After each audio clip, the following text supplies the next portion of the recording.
Hello বন্ধুরা, এই বর্ষায় একসাথে জঙ্গল, পাহাড় ও নদীর কাছাকাছি হওয়ার সুযোগ হাতছাড়া না করতে চাইলে চটপট ঘুরে আসুন উড়িষ্যার এই অফবিট ডেস্টিনেশন থেকে।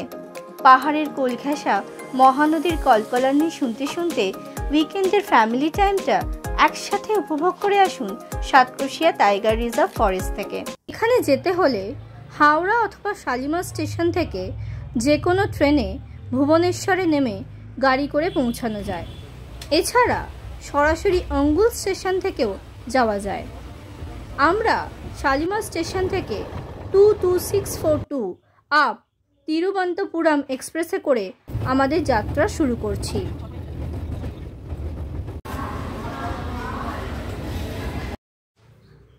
এখন সকাল 6:30। এসে গেছি আমরা ভুবনেশ্বর স্টেশনে একটু ফ্রেশ হয়ে একটা গাড়ি নিয়ে বেরিয়ে পড়ব আমরা সাতকোশিয়ার টিকরপাড়ার উদ্দেশ্যে।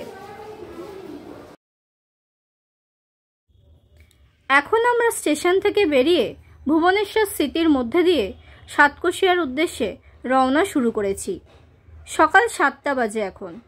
রাতে বৃষ্টি হয়ে যাওয়ায় আকাশ এখন মেঘমুক্ত। সকালের শান্ত স্নিগ্ধ পরিবেশ আমাদের গতকাল রাতের সমস্ত ক্লান্তি দূর করে দিচ্ছে। কলিঙ্গ স্টেডিয়ামের পাশ দিয়ে আমাদের গাড়ি এখন এগিয়ে চলেছে। রাস্তাঘাট খুবই পরিষ্কার, সেই সঙ্গে শহরটাও বেশ চমৎকার। আশা করছি এখান থেকে সাতকোশিয়া পৌঁছাতে ঘন্টা চারেক সময় লাগবে। চলতে চলতে আমরা এসে পড়েছি মহানদীর ওপর মুন্ডলি ড্যাম্পে। চারিদিক দিয়ে পাহাড় দ্বারা বেষ্টিত এই ড্যামটিকে দেখতে অপূর্ব লাগছে। আকাশে অল্প মেঘ আছে, সেই মেঘাচ্ছন্ন অবস্থায় দূরের পাহাড়গুলিকে অকল্পনীয় লাগছে দেখতে। চলুন এবার আপনারাও আমাদের সাথে এই যাত্রাপথের শোভা উপভোগ করতে থাকুন।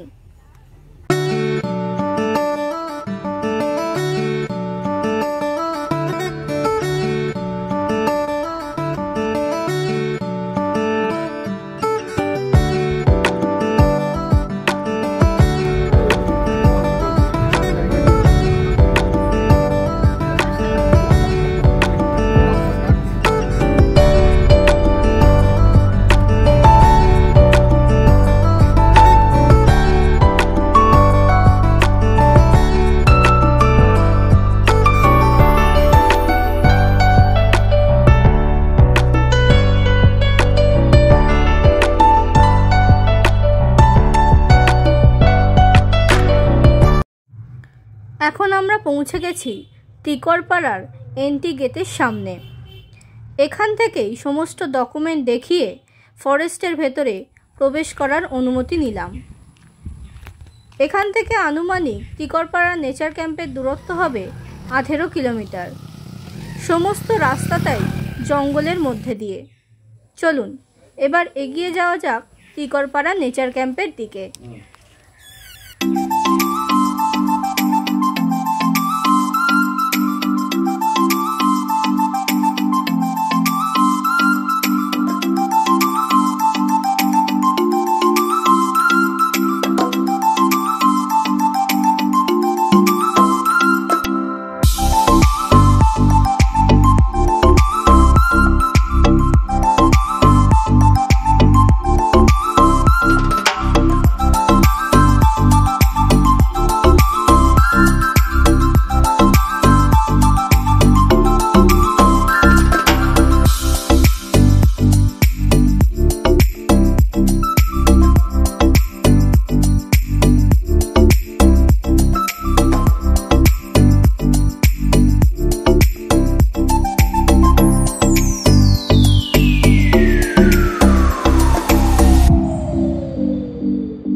এখন আমরা পৌঁছে গেছি সাতকোশিয়ার টিকরপাড়া নেচার ক্যাম্পে। এর ভৌগোলিক অবস্থান অত্যন্ত মনোরম। চারিদিকে পাহাড় দিয়ে বেষ্টিত এবং সামনে দিয়ে মহানদী পাহাড়ের গা বেয়ে সশব্দে বয়ে চলেছে। এই দৃশ্য টেন্ট থেকে বসেই উপভোগ করা যায়।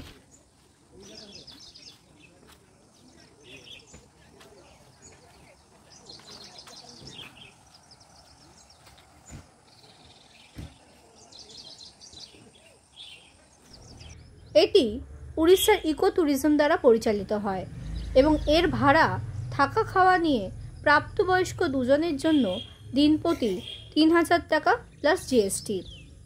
এর বুকিং চাইলেই আপনারা www.ecotourorissa.com ওয়েবসাইট থেকে অনলাইনে করে নিতে পারেন। চলুন এবার দেখে নেওয়া যাক টেন্টের ব্যবস্থাপনা। প্রথমেই আছে একটা খোলা বারান্দা, যেখানে চেয়ার নিয়ে বসে সামনের প্রকৃতিকে অনায়াসেই উপভোগ করা যায়। এরপর আছে একটা স্ট্যান্ডার্ড সাইজের নন এসি রুম, যেখানে ডবল বেডের একটি স্টিলের খাট, একটি সেন্টার টেবিল এবং একটি স্ট্যান্ড ফ্যান রয়েছে।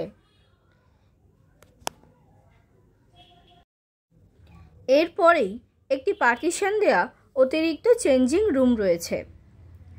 এর পেছনেই আলাদাভাবে সম্পূর্ণ পাকা একটি বাথরুম রয়েছে। বাথরুমটি আধুনিক ব্যবস্থাপনা দ্বারা সুসজ্জিত, তবে এখানে গিজারের ব্যবস্থা এখনো নেই।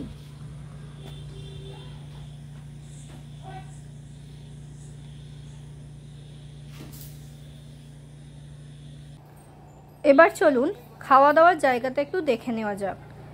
এখানেই মূলত সকালের ব্রেকফাস্ট, দুপুরের লাঞ্চ এবং বিকেলে চা বিস্কিট ও রাতের ডিনার সার্ভ করা হয়। এখানে বুফে সিস্টেমে খাওয়া দাওয়া হয় এবং খাবার দাবার একেবারেই বাঙালি ঘরানার, খুবই সুস্বাদু, তাই খাওয়া দাওয়া নিয়ে আলাদা করে চিন্তার কিছু নেই।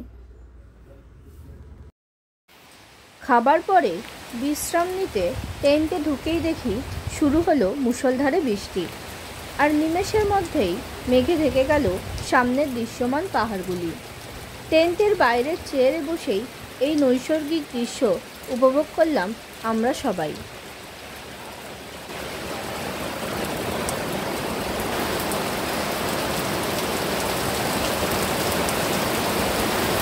চলুন একটু দেখে নেওয়া যাক নেচার ক্যাম্পের আশেপাশের প্রকৃতি।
সাতকোশিয়া ভ্রমণের দ্বিতীয় দিনের সকাল সকাল আমরা বেরিয়ে পড়েছি সাইট সিন দেখতে। প্রথমেই এলাম আমরা টিকরপাড়ার অন্যতম দ্রষ্টব্য স্থান, চতুর্দিকে পাহাড় ও নদী দ্বারা বেষ্টিত ঘড়িয়াল অ্যান্ড ক্রোকোডাইল রিসার্চ সেন্টারে। খুব সুন্দরভাবে সাজানো এই পার্কটি। এটি 795 বর্গ কিলোমিটার এলাকা জুড়ে বিস্তৃত। মহানদীর তীরে রয়েছে এই পার্কটি। বাচ্চাদের জন্য নানা রকমের দোলনা, স্লিপের মতন রাইড রয়েছে। এছাড়াও রিভার র্যাফটিং, ট্রেকিং, বোটিং সহ বিভিন্ন ধরনের অ্যাডভেঞ্চার স্পোর্টসও রয়েছে। মূলত এটি ঘড়িয়াল ও কুমির প্রজনন প্রকল্প হিসেবে বিখ্যাত। এছাড়াও এখানে কচ্ছপ, সাপ, বিশেষত শীতকালে বিভিন্ন ধরনের পরিযায়ী পাখি দেখতে পাওয়া যায়।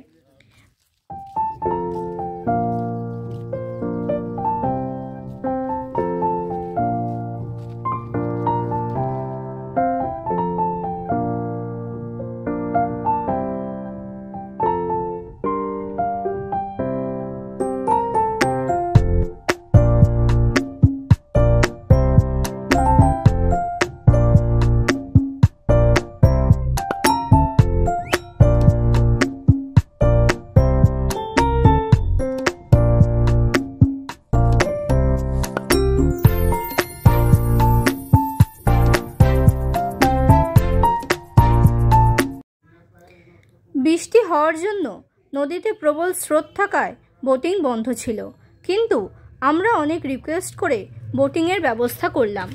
এখানে বোটিং করতে গেলে 8 সিটার বোটের ভাড়া পড়ে প্রায় 1600 টাকা এবং এর বিনিময়ে 45 মিনিটের একটি মনোমুগ্ধকর জার্নি আপনারা উপভোগ করতে পারবেন।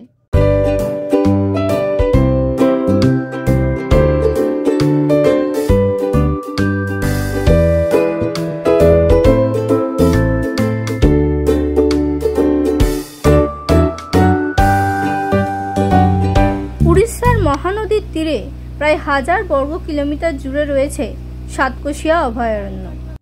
পূর্বঘাট পাহাড় চিরে বয়ে গেছে এই মহানদী। তৈরি হয়েছে গভীর গিরিখাত 7 ক্রোশ জুড়ে, এখনকার হিসেবে 14 মাইল বা 23 কিলোমিটার। নদী, বন, পাহাড় মিলেমিশে তৈরি হয়েছে এক অপূর্ব দৃশ্য। মুগ্ধ হলাম আমরাও। পাখির কলকলানিতে ভরে আছে চারিদিক। চারিদিকের নিঃশব্দতা এক অদ্ভুত শান্তি প্রদান করে আমাদের মতন ব্যস্ত নগরবাসীদের মনে। ভাগ্য ভালো থাকলে দেখা যেতে পারে হাতির জল খাওয়া, তবে বাঘের দেখা সহজে মেলে না। দেখা যায় চরের সাথে রং মিলিয়ে শুয়ে আছে ঘড়িয়াল কিংবা কচ্ছপ। আমাদের গাইড জানালেন গভীর গিরিখাতে মহানদীর মিষ্টি জল নাকি ঘড়িয়ালের ভারী পছন্দ। আর আছে কুমিরও। এরকম মনোমুগ্ধকর দৃশ্য দেখার জন্য আপনাকে একবার হলেও আসতেই হবে সাতকোশিয়ায়। সম্প্রতি 2021 সালে সাতকোশিয়া টাইগার রিজার্ভকে রামসার সাইট হিসেবে ঘোষণা করা হয়েছে।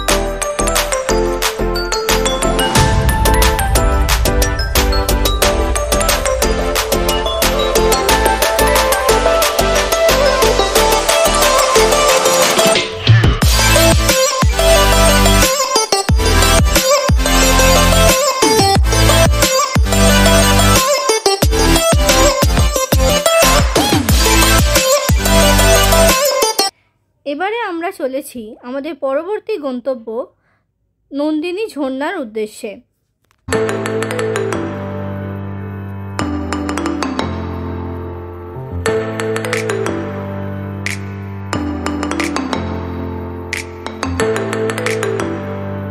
চলে এসেছি আমরা নন্দিনী ঝর্ণার সামনে। স্থানীয় ভাষায় একেই বলে নন্দিনী ঝোড়া। দেখতেই পাচ্ছেন চারিদিক কত নিস্তব্ধ। দুদিকে ঘন জঙ্গলের মধ্যে দিয়ে সশব্দে বয়ে চলেছে নুড়ি পাথরের ভেতর দিয়ে প্রবল জলরাশি। যে জলরাশির শব্দ এই নিস্তব্ধতাকে ভেদ করে বহু দূর থেকেও শোনা যায়। এই মনোরম দৃশ্য আপনাকে নিশ্চিতভাবে মুগ্ধ করবে। এখন আমরা চলেছি ছটকির উদ্দেশ্যে। সেই সঙ্গে শুরু হয়েছে মুষলধারে বৃষ্টি। বৃষ্টিতে জঙ্গলের যে প্রাণবন্ত রূপ ফুটে উঠেছে তা উপভোগ করতে করতেই আমরা এগিয়ে চলেছি জঙ্গলের আঁকা বাঁকা পথ ধরে।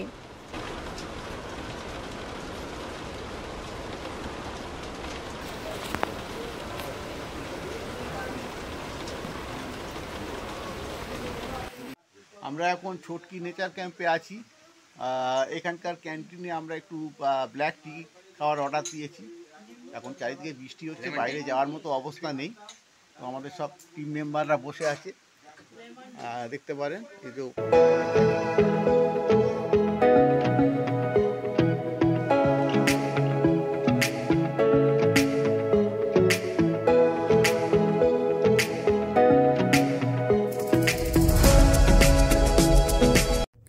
এরপরে বিকেলের দিকে আমাদের গন্তব্য ছিল সানসেট পয়েন্ট এবং নাইট সাফারি, কিন্তু অতিরিক্ত বৃষ্টি হওয়ার কারণে আমরা সানসেট পয়েন্টের প্রোগ্রামটা ক্যান্সেল করলাম এবং দুপুরের লাঞ্চ সেরে একটু বিশ্রাম নিয়ে সন্ধ্যের দিকে বেরিয়ে পড়লাম আমাদের এই সফরের শেষ গন্তব্য রোমাঞ্চকর নাইট সাফারি করতে।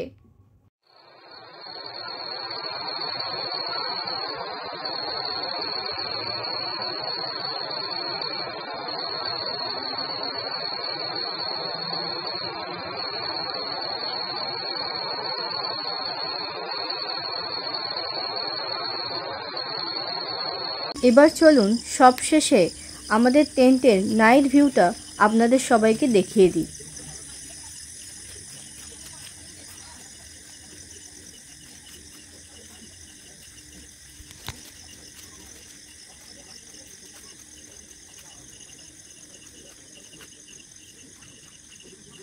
এখানেই শেষ হলো আমাদের সাতকোশিয়া ভ্রমণ পর্ব। ভিডিওটি ভালো লেগে থাকলে লাইক করুন, বন্ধুদের সাথে শেয়ার করুন, কমেন্টস করে জানান কেমন লাগলো আমাদের ভিডিওটি, এবং তারই সাথে এরকম আরও নতুন নতুন ভিডিও পেতে চ্যানেলটি অবশ্যই সাবস্ক্রাইব করুন। ধন্যবাদ।